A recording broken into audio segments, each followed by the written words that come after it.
Well, let's begin. Let's talk just sort of generally the overview of what you see happening. It's a different kind of process than it is in the Minnesota legislature. The Minnesota legislature, of course, has to have a budget. They have to pass the budget. They're supposed to go home May 21st. Sessions at Congress, of course, are a little bit different. Let's start with our veteran legislator, Representative Peterson. Tell us a little bit about how you see this session unfolding and what kinds of activity would you like to see at the end of, let's say, the end of the calendar year. Well, I think it's too early to tell how this is going to unfold. We're under a new regime now. It's not looking good. They've already pretty much decided they can't pass a budget. And frankly, the Budget Committee should be abolished because it's a partisan deal. Only partisans get appointed to it. What they do is completely worthless, I think. And this is the Budget Committee that came out of the Budget Reform Act of 1974. And that was good. And when Martin Sabo was there and they put that together, they actually did some good stuff. But it is degenerated into a partisan situation. No matter who's in charge, it's partisan. It is not helpful. It's actually hurting. And I think we should go back to the old days where the appropriators appropriated, the authorizing committees did that, and we just got the president's budget and we worked it out. So we're probably not going to have a budget again. The Steny Hoyer, the majority leader, says we're going to have all appropriation bills passed by June 30th. That hasn't been done for 20-some years, but he says it's going to happen. So hang on to your socks because June is going to be hell on wheels. It's going to be like the contract with America. That was probably the worst time for being in Congress. We went night and day for months in a contract with America, and we passed all of that stuff, and not one single thing that we passed in the House passed the Senate. It was all a waste of time. So hopefully we can figure out, generally the appropriation bills are more bipartisan. They're more, compromise. We got the Farm Bill done, so that's got out of the way, and thank God we did. So we'll just see what happens. I'm worried about this, what's going on now with this Mueller report. This is such a waste of time. All it's going to be is back and forth, he said, she said, for the next whatever, until they finally forget about it. It's just not helpful. And today, all day long, they're talking about this on the, special report, on the Mueller report. We need a special report on balancing the budget in Washington, D.C. We have a $23 trillion deficit, and nobody even talks about it. Nobody even cares about it anymore. That's my biggest frustration. I'm still an author of the balanced budget amendment. I was there when we balanced the budget in 1998. And the thing that troubles me most about what's going on right now is that nobody cares about whether anything is paid for. And in the Farm Bill, we went ahead and we did the Farm Bill with zero new money. We took the money we had and we made it work. And we believe that's the way to do things. But on these other areas, we're spending money like drunken sailors, and it's got to stop, I think. Representative Emmer, your thoughts on this particular session of Congress? Well, to the budget issue, Colin and I actually agree, but for different reasons about the Budget Committee. And he's got institutional knowledge that I don't, obviously, dating back a few years. But since I've been in Congress, I don't think it's the partisan issue as much, although, I'll call out the elephant in the room.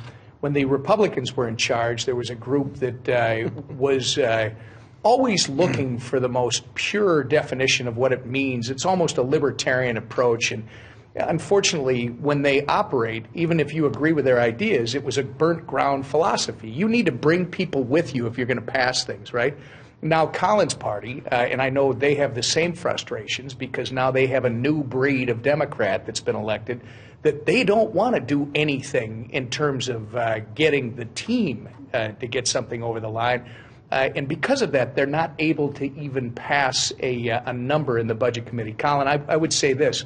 The Budget Committee is a farce. The only thing the Budget Committee is good for, the only thing, is setting a bottom line spending number, period. Because then it works much the same way as it does at a state level. The appropriations committees are literally the policy committees here in the state, where you have a policy committee or you have a finance committee, They're the finance side of it, and they put their budget together. They send it off to the Ways and Means Committee, who then puts the whole thing together, and hopefully they pass the House one at a time or as a package, depending on what it is, and ultimately they go to the Senate and then to the governor. Really, by putting this budget committee in, you just created another step in the process. Absolutely. That nothing that they put in their different silos needs to match what ultimately comes out the other side, except the bottom line spending number. The real issue that we're going to have in this session, again, is you've got people now who have been elected, and they got to represent the places they come from. So, whether it's a Republican or a Democrat, they're a reflection of the people that hired them, that voted for them and put them there. So they are speaking for a certain group of people. But when you have members who come in, and I've said this, Colin, you and my grandfather would probably get along very well. But I've said these folks are not my grandfather's Democrat Party. They're pushing. They don't even hide behind the term progressive anymore. They openly call themselves socialists, and they're pushing what is a socialist agenda, whether it's health care, whether it's the new Green Deal or whatever you call it. All these different policies talk about the spending. Colin's right. We're talking trillions of dollars. And when you ask them, I've heard one of them say, why do we always got to talk about the money? I mean, it's funny that a Democrat and a Republican agree. And I would say, Colin, that there are people that are talking about this $23 trillion in debt.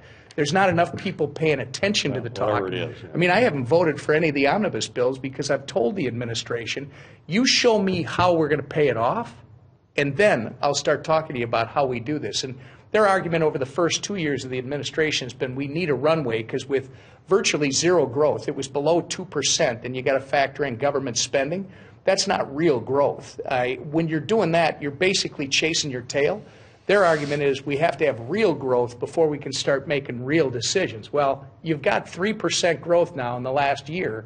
Their belief is it's going to continue, if not increase. Okay, great. Let's figure out how to address the bill so that we don't leave this to our kids and our grandkids. So we talked briefly about some issues that might have a little bit of a bipartisan tinge. And I'm going to ask you, Representative Emmer, are there any issues that you see over the course of the next year that have, next 10 months perhaps, that have real prospects for any kind of a bipartisan activity? You know what? I think there's more, and I don't even call them bipartisan anymore because they're nonpartisan issues. There are things that people have turned into partisan issues that now we got to talk about bipartisan solutions. They're not partisan issues. Health care.